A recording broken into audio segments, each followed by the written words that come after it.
Dang, team forgot to hit the go live. Well, we'll be okay. Sometimes I do that. There's a weird step. I'm 2 minutes late, 3 minutes late. You should have been watching the outside and the not so great sunrise, but what are you going to do? Right? What are you going to do? Don't shoot me. Don't shoot me. I was printing. It was the printer's fault. I'll take responsibility for being late, you know. But anyway, the good news is the sun is up. I checked. Bitcoin's running. We're all in good shape. Right? Got nothing too much to worry about. We can have our coffee. Sunday morning. So we're going to talk about all the fun stuff today. Now, a lot of people, of course, would go to church on a Sunday morning, and I endorse that entirely, right? I think if those institutions help, and it looks like they help a lot of people and have for a long time, but it wasn't always so, right? There was a time when the churches had a much worse reputation. What we see now in churches, especially the Protestant ones, comes from something that happened 500 and something years ago, 1517. So 505 years ago, the Dutch Reformation began with Martin Luther. And, you know, I'm a big fan of the simulation. I think the simulation theory, if you don't know the simulation theory, we're all living in a simulation. That's the theory, right? It's software. And one of the main, let's say, drivers of simulation theory is that it's actually compatible with most religions like Christianity and Islam and, you know, whatever other religion you want to bring out. Simulation theory looks compatible enough with them. One of the things we look for in simulation theory to prove it are coincidences. Coincidences seem to be a level of code reuse. And if code reuse is a quality, then, you know, in order to basically save on the overall horsepower it requires to run this simulation engine. So a lot of people think that code reuse is proof of simulation. Now, I think of the simulation as a really fun frame to understand the world.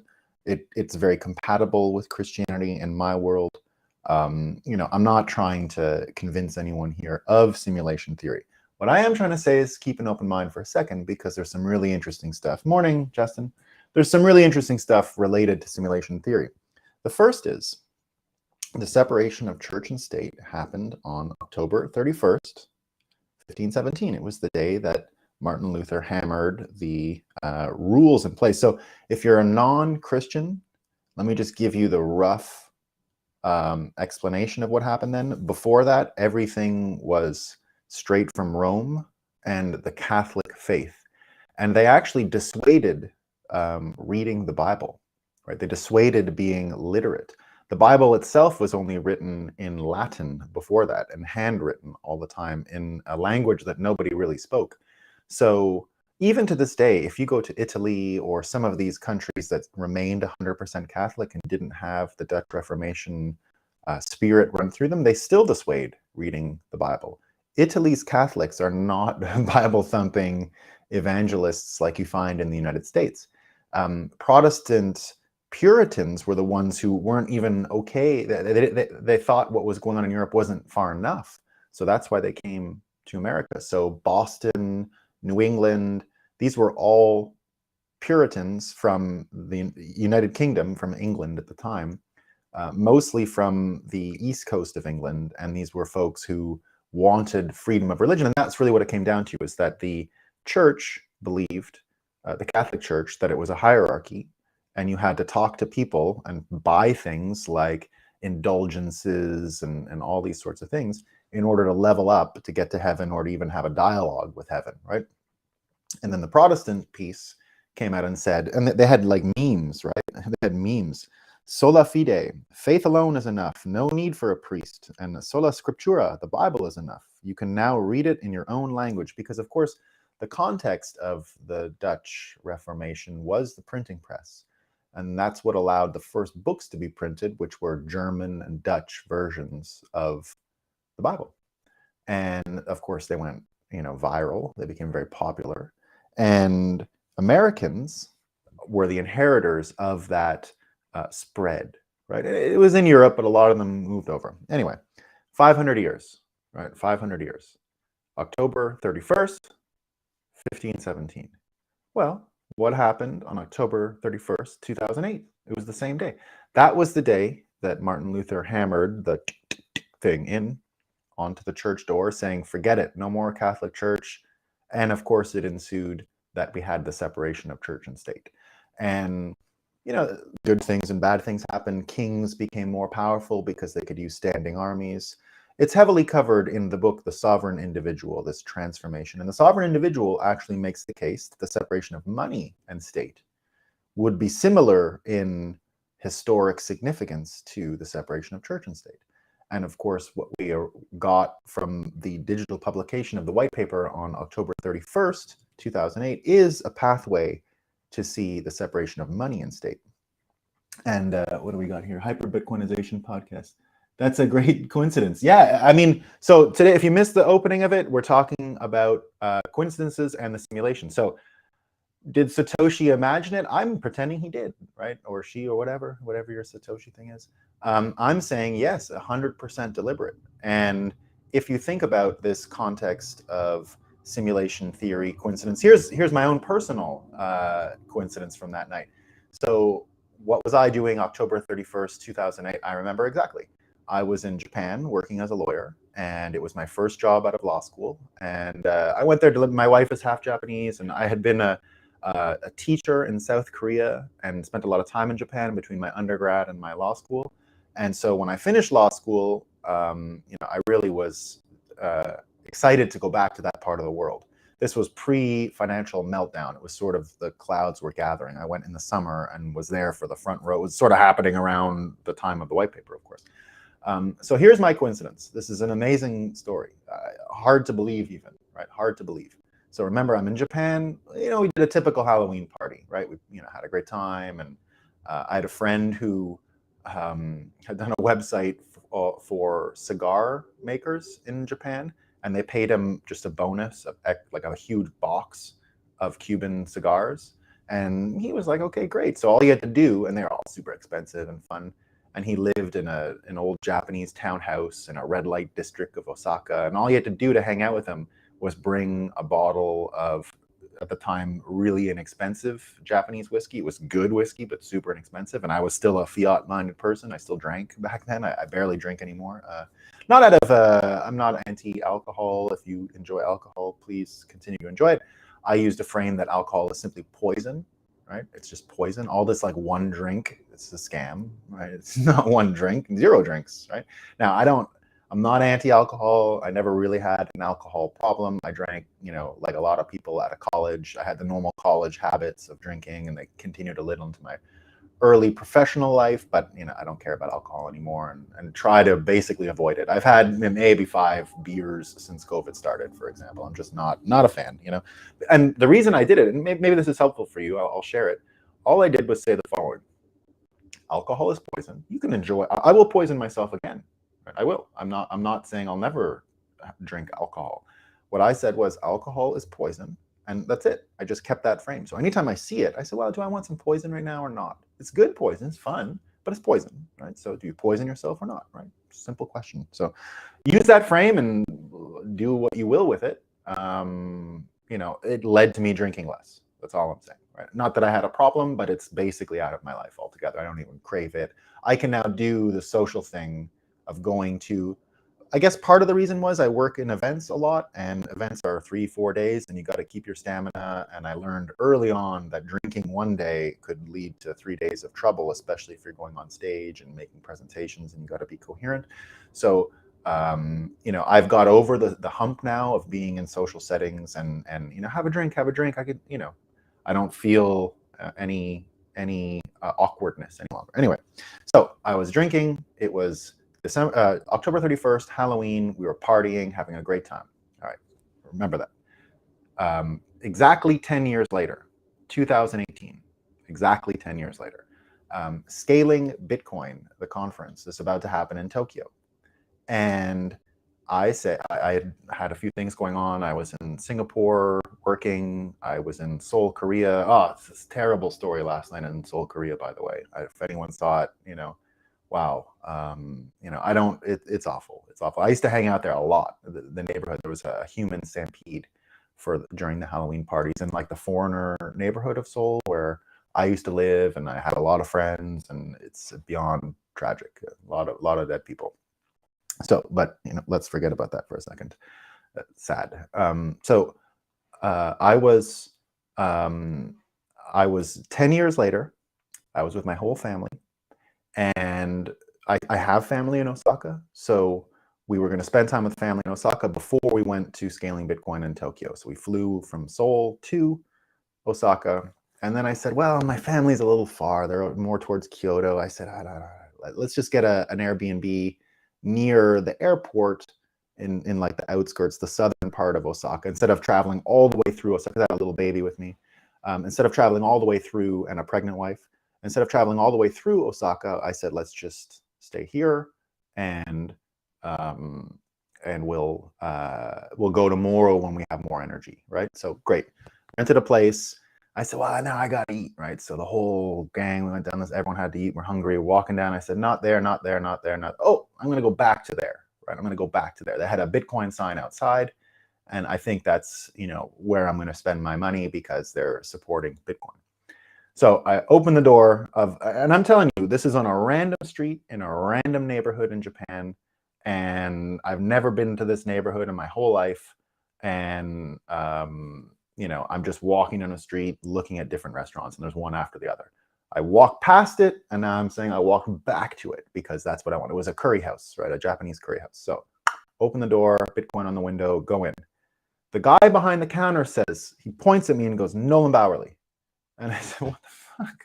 Like, what are you talking about? Like, what are you talking about? Like, I just walked in, At the time, I was doing a lot of mainstream news around Bitcoin. I was on CNN a lot, and CNBC a lot, and Fox a lot, and all the mainstream. I was in New York doing all the mainstream news stuff.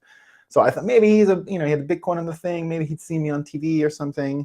But it wasn't that, because my wife came in right behind me, and he said her name, right? And I said, what the fuck? Like, turns out, he reminded me right there. He goes, you and I were together October 31st, 2008. We were at the Halloween party together.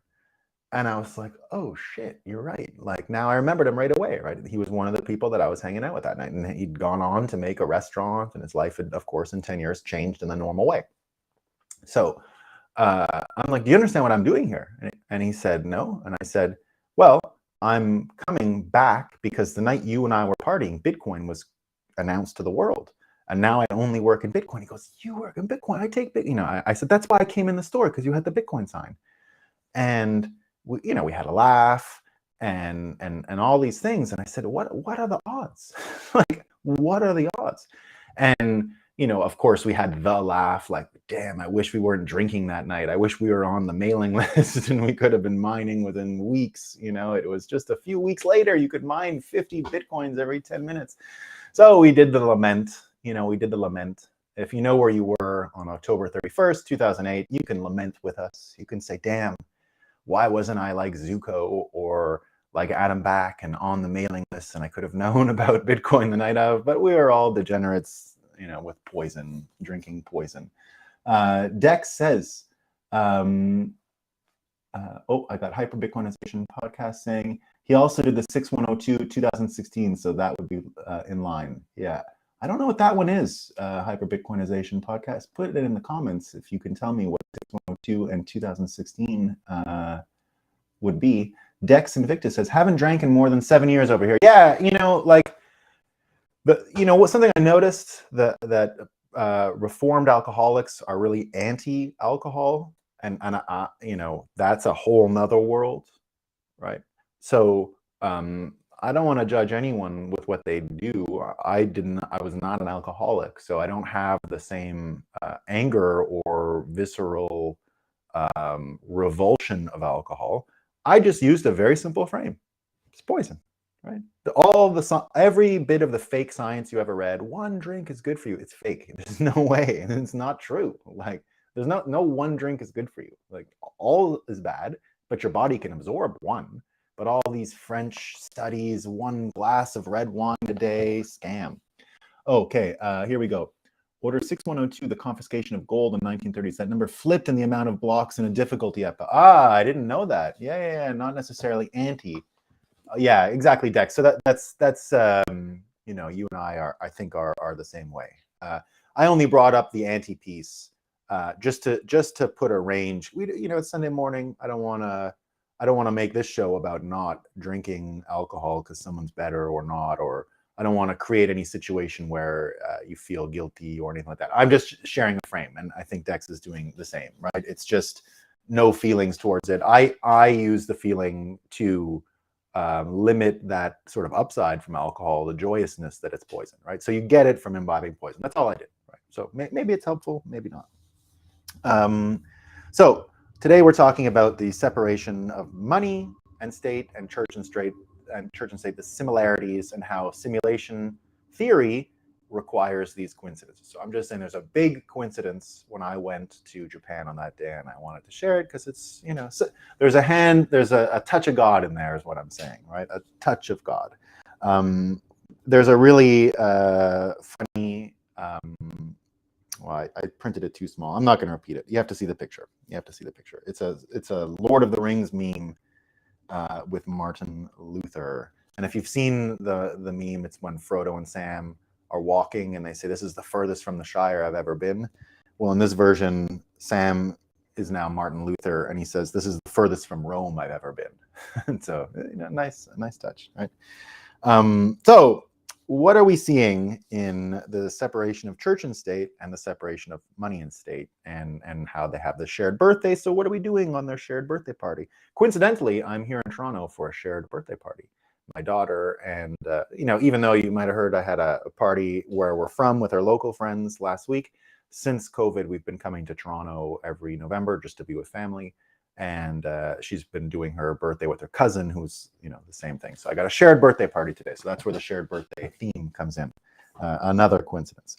So if any of you guys know Ter de Meester is a Dutch fella, and Ter just gave a speech at Bitcoin Amsterdam called Bitcoin and Hope, basically how he gets hope in this era. It's a lot of what this show is about, right? A lot of this show is about how the world might look super fucked right now, pardon the swearing, on a Sunday morning. World might look terrible right now on a Sunday morning, on, you know, the way it is. But Bitcoiners, of course, and what we try to talk about all the time is how we're literally on the edge of a golden era. You know, it's the famous Mark Twain quote, people can't tell the difference between good news and bad. They look the same. In the current time, they look the same, right? Good news and bad news all looks the same. When you see what's going on in China, for example, right, you can see the zero COVID lockdowns, all of that mischief and trouble. Now they're talking about Japan getting Tomahawk nuclear capable missiles in order to help contain the trouble that North Korea is allowed to permeate in the area because China allows them to do it.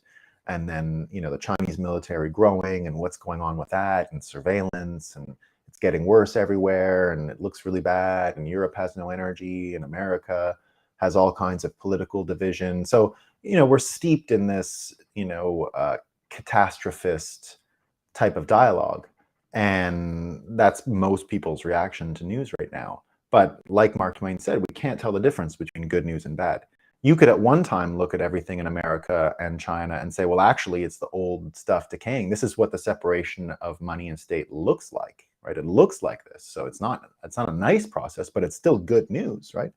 So when Ter de Meester wrote the original paper in 2019, I actually had the pleasure of using it as a frame to interview Eric Weinstein on Broadway in New York. And we talked just literally about this paper only, about how Bitcoin and the Reformation, the separation of money and state, and the separation of church and state were very similar. And I think we titled it Magic Internet Money. What do we call it? Like trade the panopticon for magical internet money. Panopticon, if you know what a panopticon is, it's the part of a prison tower where you can see into every room. If you know Wes Anderson movies, Wes Anderson did The Life Aquatic and the Royal Tenenbaums, Rushmore, a lot of really stylish movies. Some of them with like a clay animation, almost like what Tim Burton does. He did that for The Fantastic Mr. Fox. Each of those movies uses a panopticon, which is like a set that a viewer can see every room in. So panopticon would be, you know, a spy state and all of these things. So, so in the interview that I did with Eric Weinstein and the paper that Tur wrote, what he mentioned were there were sort of 4 conditions, right, that were required for this Reformation. The first was a rent-seeking monopolistic service provider, in this case, the church. And that's what we're talking about. They sold indulgences. They literally sold the ability to sin. They sold the ability to sin. They said, you sinned this many times, you owe this much money, they're forgotten, right? The reason why they had so many feasts, you know, they had all these feasts. The feasts were just ways to raise money, have a party, and maybe get some problems away. But it was a way to celebrate around something that was inherently bad, right? These things probably made sense when they first started, but they had turned into this abusive situation. So the first one was rent-seeking monopolies that are a major service provider. The second was a technological revolution and the catalyst for change. In this case, it was the printing press, right? New economic class, people with something to fight for, right? So at the time, you had already these folks that were trying to move out into the hinterland, like towards Denmark, out of Holland, to make colonies that would allow them to practice in freedom. You know, even interestingly, do you know this is a weird historical anomaly.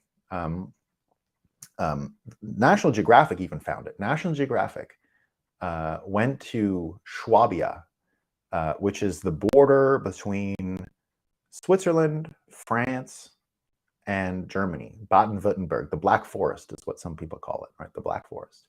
Now, these are like hills, a little bit like where I live in Vermont, like foothills of the Alps. Now, this is what National Geographic found already back then. National Geographic found back then that there was human slavery. There was open-air human slave markets in Europe in the 1920s. Now, what were they exactly? You know, what I said is kind of provocative. Open-air slave markets in Europe in 1920s. This is from the National Geographic. What did they find? Well, those foothills coming down into the Rhine Valley, right? It's a very lucrative farming area, beautiful soil. It's near Burgundy in France, where all the best stuff comes from, right? Burgundy wine and all that stuff. And the thing is, because it's on the edge of the Alps are relatively unfarmable. I mean, the valleys are fine. You see beautiful farms in Switzerland. But what was going on was these large families, Catholic often, had tons of kids. And in the mountains, in the farms, couldn't really sustain them. So the regular practice was to sell kids or rent their own children down to the strong farms because they could use them. And, you know, in the best case, in the perfect case, and there were many, the majority were the perfect case, right? Poor mountain farmers lending their children to productive, high-yielding farms in a more fertile valley. This had been going on for hundreds of years, right? But it wasn't always that, right? The people who came to the market to buy the children weren't always just people looking for an extra farmhand, if you know what I mean, right? There's some pretty dark stuff that happened there. And originally, a lot of the Dutch reformers were people that were running away from the situation there that had been going on. That was one of the first times it was really bad, right? It was really bad. This area of Europe also never had the plague, right? The plague didn't come to them because they were clean, rich. They had, if you go to Freiburg in Germany, in that town, they had zero plague because they have, it's hilly, so it's helpful. But the garbage went into ditches, which are still there. And you can see water flowing. You can see why it was much cleaner. Rats basically didn't have a chance. These folks were on top of it. So they never had any of this stuff. So they had population problems, right? So they had slaves and kind of too much population because Black Death wasn't a thing there. So folks had to run away. They were already being pressured out. So one of the first huge influx of people into Holland were these people coming from literal slavery in this part of Europe. So they ran up north and they helped create even more impetus for what was happening next. And we're gonna talk about why that's important in a second, because the analogies are here. The next thing he said was credible strategies for defense and escape. So let's go over the four again. They were rent-seeking monopolies that are service providers and have a rent-seeking monopolistic service providers like the church. Technological revolution, which is the catalyst for change. In this case, it was the printing press. And new economic class and credible defense strategies, right? Those were the four. Well, let's look at what's going on now. So the first up is this rent-seeking monopolistic service provider. What that really ended up doing was creating intolerance for anything that would compete with the rent-seeking monopolistic service provider. And if you look in the news today, like what Glenn Greenwald talks about, he talks about this, a key point on censorship. In every society that uses it, the same story is told to make the population support it. It's not really censorship. It's just that your enemies are so uniquely dangerous, their views are so unusually harmful, that public safety requires suppression, right? So he's talking regularly about what we see at Twitter these days, and you know what the whole debate around Elon Musk buying Twitter was about. We talked yesterday about that prank where the fake people were fired from Twitter. It caught me, it was such a good prank, right? It fooled me, it was such a good prank. And these guys, you know, they did the perfect thing for a prank. They let it out a little bit of the truth so that we would know as an audience. Because part of making a perfect prank is that you have to let the audience know, but the person who's getting pranked can't know.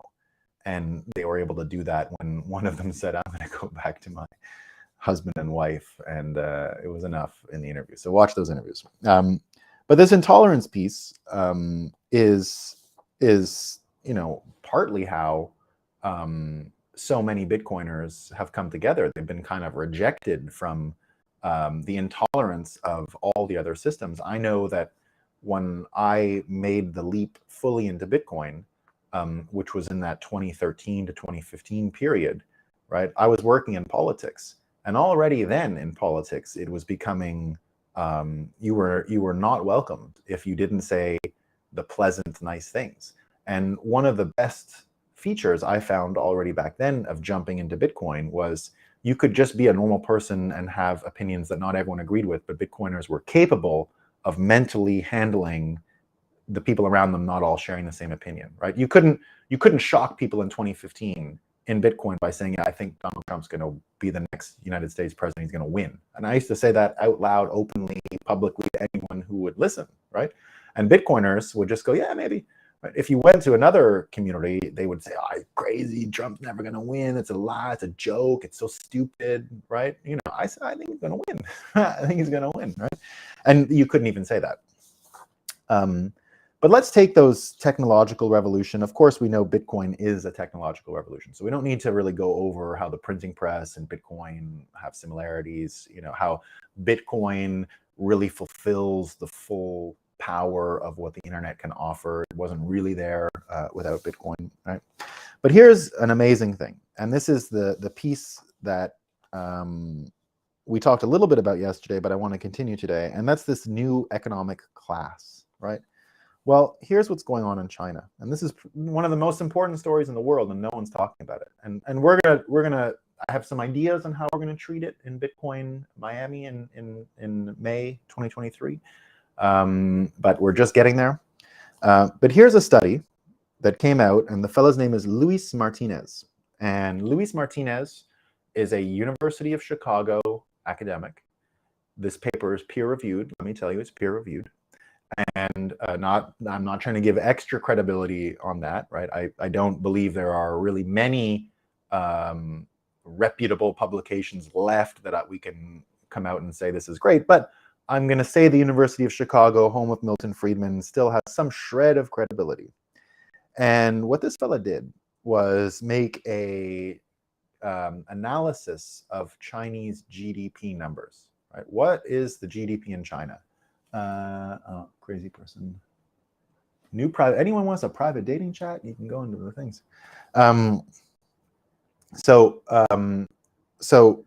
this guy went and did a comparison of stated Chinese GDP numbers versus reality. How did he find a baseline? Well, this is how he did it.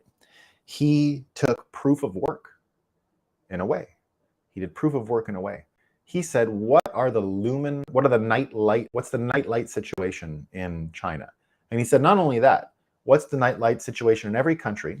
And let's compare autocratic countries with democratic countries and use their stated GDP numbers compared to their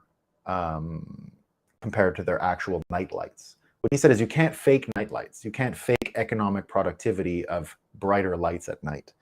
And so what they found was the stated, and so the only important question then that you have to ask, right? So we've got this Luis Martinez, right, from the University of Chicago, versus the Chinese GDP numbers, right? So the only question is, which is more credible? Is it the Chinese GDP numbers or this fellow's study, right? So let's compare.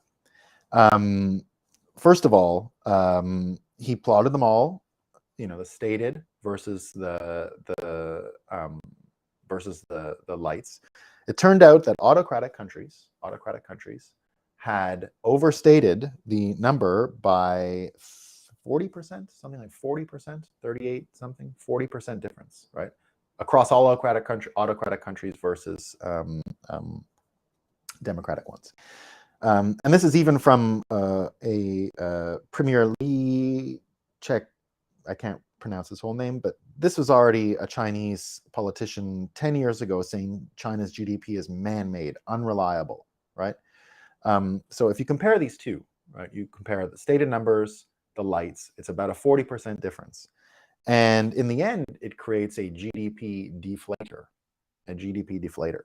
And if you measure GDP output according to this deflator, what do you get? Well, you find out that China's economy is 60% smaller than they say it is. 60% than we thought, right? So it's still the number 2 economy in the world, but barely, just ahead of Japan, and nowhere near. It's not like bound to pass America next year or nothing like that, right? It's just not even there.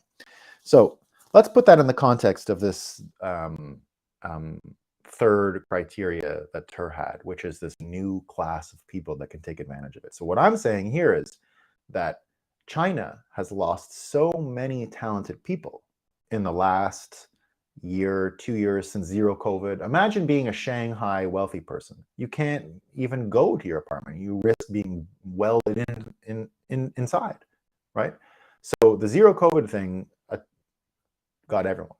How many Chinese people have fled? We don't know the exact numbers, but we know that they're starting to mimic the toilet protest, right, all around the world. So the toilet protest is, it started, the current leader of China created a toilet revolution when he took office. And the toilet revolution was literally bringing toilets to rural areas. Because if you've been to rural China, you know that it's a squat situation everywhere, right? It's all squat.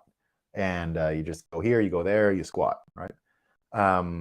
In public regularly, right? Not the East Coast. If you go inland, right? The East Coast is, you'd recognize the toilet infrastructure if you were from a Western country. But if you go inland, you're going to find it squats everywhere, right? Bus stops, if you take a bus across China and it stops at the toilet rest stop, it's just squats behind a wall, right? That's common, right? So Xi did a toilet revolution. Now, if everyone knows that Bridge Man, right? You've got Tank Man and now Bridge Man, right? Tank Man was the Tiananmen Square guy. Bridge Man is this fellow who put the signs down. And it's having a huge effect across China. People are talking about it everywhere. People are saying, he gave me hope. I didn't know you could protest. I didn't know there were people like that. And it's spreading now through the toilets of China because it's the only place where there's no cameras.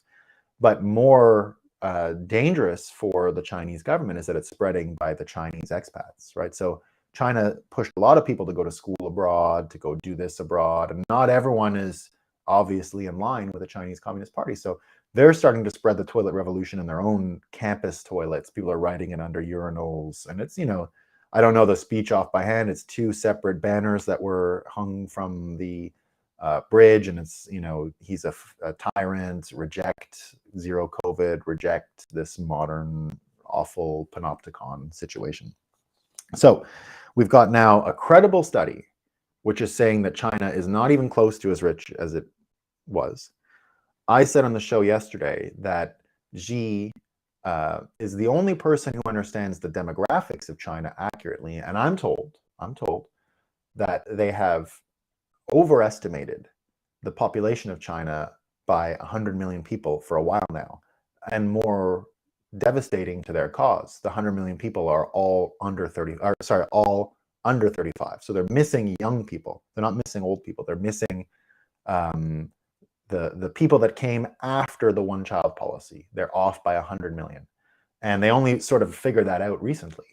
And a lot of people think that the change in rhetoric from economic growth, and now they're not even reporting economic numbers, and it's been an iron fist for a year and a bit now with zero COVID stuff, that this is the only way for the CCP to maintain power is they're not going to pass America economically.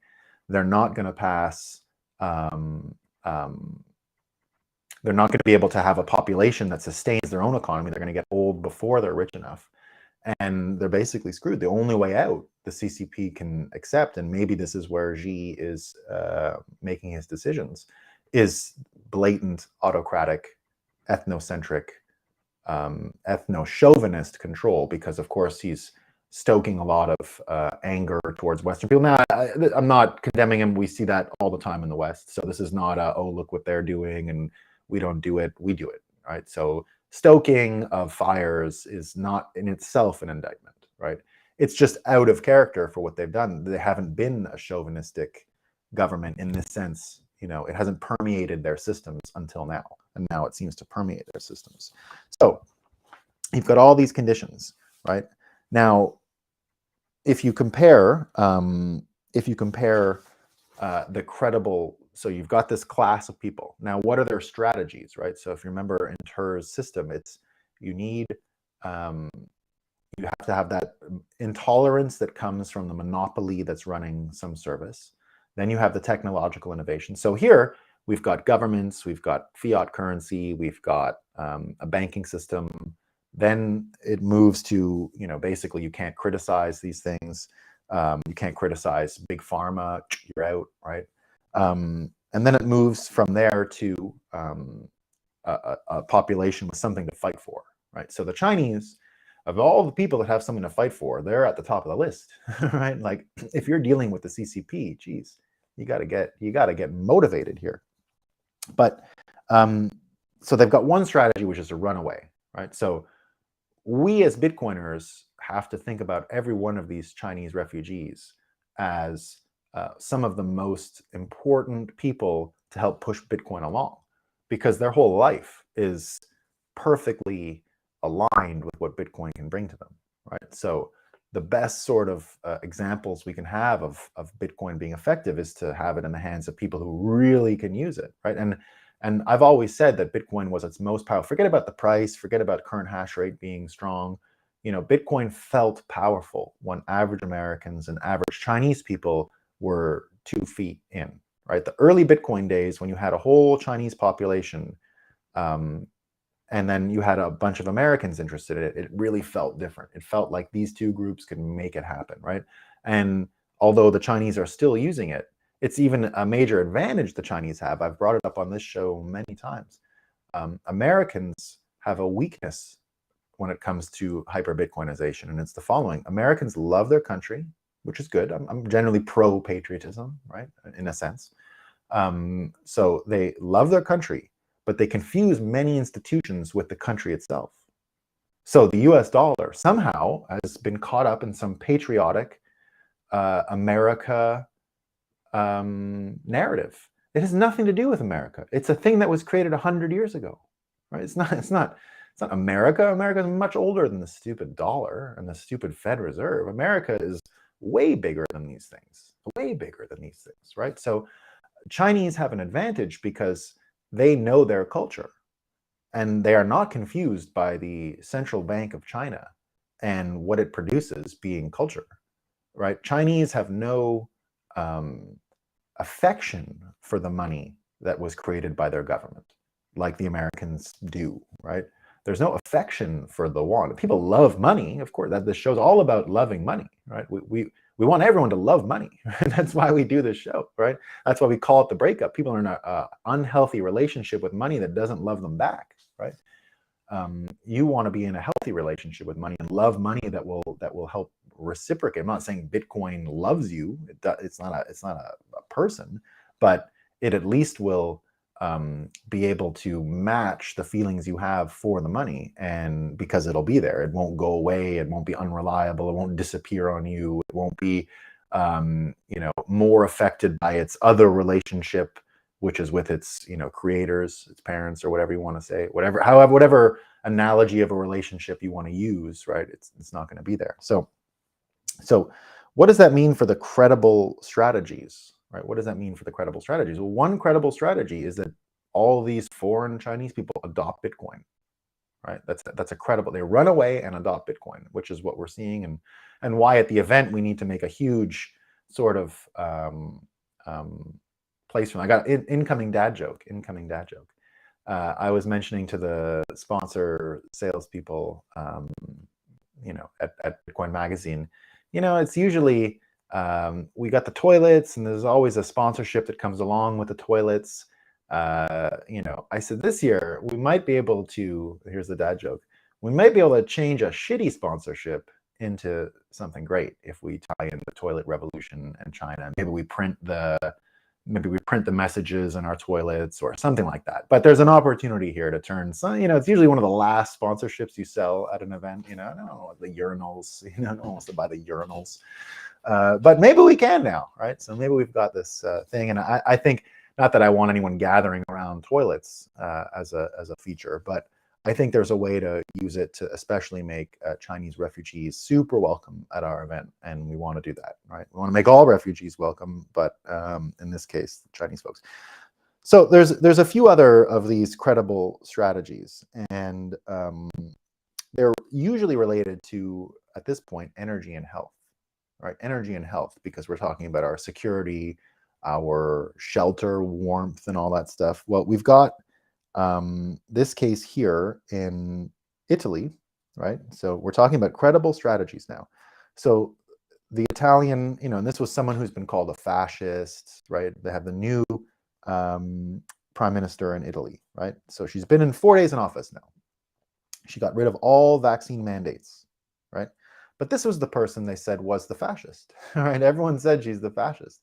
Well, the first thing she does is actually give you control over your body again, and what you have to do and what you don't have to do, and what medicine you have to take and what you don't have to take. So right away, we see one of the credible strategies here is to keep giving rights back to people, right? And to go to places where you're going to get those rights.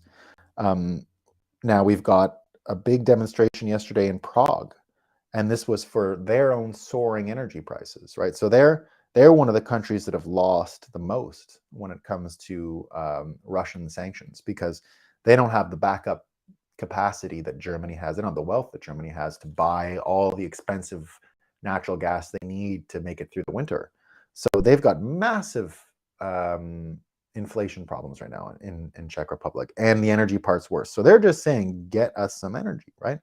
But again, that's one of those credible strategies. The whole world now has turned energy policy into a political fight, right? It's a political fight. Now, Bitcoiners are having their own headwinds right now when it comes to finance, right? We've got Core Scientific that's like $1 billion in the hole or something. And everyone's saying, oh, Bitcoin finance is broken, the miners are this, and it's a big trouble, right? Yeah, that may not be true, but what I think a lot of Bitcoiners are noticing is that this is just another one of those examples of discipline being injected into one industry in the world, and one alone, which is Bitcoin. Nothing else really is, relatively real, because there's bailouts, there's policies, there's this, that'll help them. Bitcoiners have always been up against it, right? When we see these Wall Street people and they're 30% drawdown in one day, we're like, yeah, don't worry about it. Like, psychologically, we're fine, right? We remain on schedule. So the adjustment of a 30% drawdown is right. We're all mentally capable of predicting it's going to happen, accept it when it happens, push through, and we know that it will change in the future, right? That's the psychological game here. And that's why the Bitcoin psychology being so strong is one of the most important aspects of our industry, right? And the reason it's so strong is that we predicted a future that we're living in, right? That's simulation theory again, right? We are not adjusting as Bitcoiners to every little change, right? Forget about COVID for a second. If you just look at the finances of the world, we are exactly on schedule as Bitcoiners predicted. We are doing exactly what Bitcoiners said would happen. Right, I was there in 2019 doing mainstream media about the overnight repo rate, saying $25 billion a day, that's quantitative easing. And I got laughed at on all the channels, on all the mainstream news channels. And I said, well, look, laugh at me now, but what I'm telling you is this is not a technical thing. This is going to continue and it's going to get worse. Right? There's no way out. Right? They either admit it and try and stop it now, and we'll see which banks stay solvent, or they have to print unbelievable amounts of money to keep the system working. Well, the overnight repo rate is in the trillions of dollars now. It's in the trillions, right? And they're still not talking about it. They don't give a shit, right? They don't care. But Bitcoiners going through some stress in the mining sector, but what comes out of it is an even more tempered and battle-hardened finance model. And I continue to believe that once Bitcoiners take control of energy financing at scale, that means buying nuclear reactors and lining the entire American West Coast with small modular nuclear reactors, all of France, England, Holland, anyone else who's got their door open, Africa, anyone who wants these things built, right? If Bitcoin's behind it, then more or less we take over some of the most important companies in the world and show them how to make money. And this becomes a credible strategy, a really credible strategy on how to bring hyper-Bitcoinization to the world. So you've got countries now that are fighting against Big Pharma, right? You've got attitudes now where people are finally starting to say, look, if people would just eat real food, walk a little bit every day, and sleep right, we don't. Big Pharma's done. They're done, right? If it's that simple, eat good food, go for a walk every day, and get some rest. You're done. Right? We wouldn't need Big Pharma. So it looks like all of these cases where it looks terrible on health, right? It looks like we live under the yoke of people who don't want us healthy, want to sell us medicine, right? It looks like we live under a political energy system, right? That energy and politics are now intertwined, and our energy that we get is all we're going to get, right? And then put the CBDC on top of that, right? Put the CBDC on top of that, which is moral consumption structures, right? Don't eat this, don't do that, right? All of these things end up giving you the credible strategies for defense and escape, which are jurisdictional arbitrage, control the energy sector, and don't allow morality police to come into your consumption, right? These strategies alone, if we win, are enough for us to repeat the exact same change that happened 5 years ago on the same day, right? October 31st. So that's what I got. Bitcoin loves you like nature loves you. Yeah. The USD, this is from Justin. The USD has become a patriotic symbol because of the prominence it holds around the world, disregarding the coercive nature it required to get there. Yeah, that's it. It is a sign that America. Look, we gotta also. We don't know everything that happened in World War II. Right? We don't. There's missing pieces in the narrative. The propaganda was so thick. But here's one frame, and it's the best part of America that I get from this frame. Think about America when they dropped the nuclear bomb. Right? Just think about it for a second. Now, if you don't know what was going on at the time, you had an illegitimate president, right? Harry Truman was never elected president. No one knew who he was. He was a nobody. He came out of nowhere. Do you know he had no education? He never finished high school. Maybe he finished high school, but he never went to college. No one knew his name in DC when he was 50 years old. He had nothing to do with DC. He was out in Missouri, a little shitty state in the United States, and he was a bankrupt clothes store man whose mother-in-law lived with him and hated his guts, said the wife was too good for him, and all these things. So remember, he's 50 years old, he's bankrupt, no one knows who he is, and then he becomes a senator, through whatever reason, he becomes a senator in Missouri, luck. And then from being the senator, he does one thing, which is a bit of investigation on military spending in World War II. He was pretty small government kind of Democrat. And then because FDR is old, he's going for his 5th election, right? This is 1946, going for his 5th election, right? He's going for his 5th election. And he's in really bad shape. So he needs help. And he sees the Southerner, because he's a Northerner. He's getting criticized now for being a rich industrial Northerner, and the Southerners don't like him. So he picks a Southerner. And they never even meet. He never even talks to him. Harry Truman had a brief moment of about 10 minutes where he was in the same room as FDR in his whole life. Right? And the speech, other than a couple of speeches that were public where they both had to be, he had no private time ever with him, right? FDR was not a fan. It was a political thing. But then FDR dies, right? FDR dies in office in the middle of the war. And Harry Truman becomes president.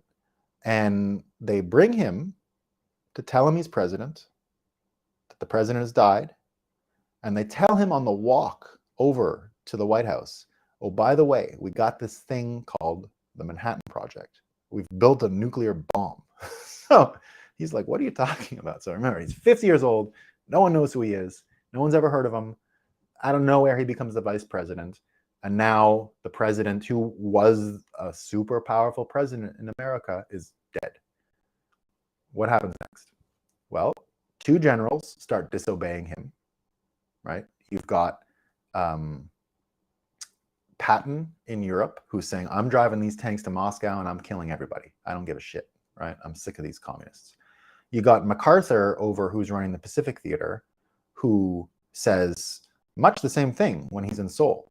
I'm going to Beijing and I'm going to kill all these fucking communists. Like, we're not dealing with this shit, right? Enough. Now, America has the largest standing army on earth at the time. There is no second place. There's no second place country. Europe's done because of World War II. They're on their knees. Soviet Union is not fighting anymore. China had their own revolution, not going well, right? America's barely lost anybody, right? The casualties America suffered in World War II are minuscule compared to all of the other belligerents. They're nothing, not even the same realm, right? We took one bit of fire on domestic land, a tragedy as it was in Pearl Harbor, but it's nothing compared to what happened to everybody else. Nothing compared to what America did to everybody else, right? So largest army, and there is no second place. I use the American football analogy. Like, who's the second place country in American football? There is no such thing, right? There's only America. And you can think of America at the end of World War II militarily as the same thing. It would be like another country trying to play against the United States in US football. It wasn't a game. Like, it would be dumb, right? Like 1,000,000 to nothing. So it's the same thing with America, and they're the only country with a bomb, with a nuclear bomb, right? So put yourself back in the context. Only country with a nuclear bomb. Russia doesn't have one yet, right?